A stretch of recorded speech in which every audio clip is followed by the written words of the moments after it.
طالبانو په تیر نظام کې د ولسي جرګې غړی ملا ترخیل محمدي نیولی دی. په تیر جمهوري نظام کې په ولسي جرګه کې د کوچیانو د پخوانی استازی ملا ترخیل محمدي کورنۍ تاییدوي چې نوموړی د طالبانو لخوا توقیف شوی دی. که څه هم معلومه نه ده چې هغه په کوم تاریخ نیول شوی، خو ورور یې حاجي موسی ترخیل په یوه ویډیو کې چې ټولنیزو شبکو کې ښکته پورته کیږي له طالبانو غواړي چې ملا ترخیل محمدي خوشي کړي. هغه وایي حاجي ملا صاحب ترخیل نور را پرېږده، دوست لرو، دښمن لرو، ولا شرمیږو. په دې شرمیږو چې ټول دغه سابقه سیاسون وتښتېدل، موږ ونه تښتېدو.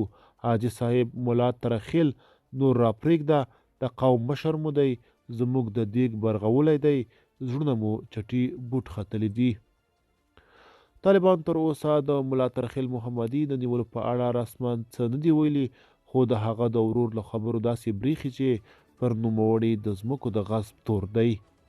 او ورور یې موسی ترخیل وایي چې دوی خپل کور، میلمستون، مدرسه او نور جایدادونه تخلیه کړي دي.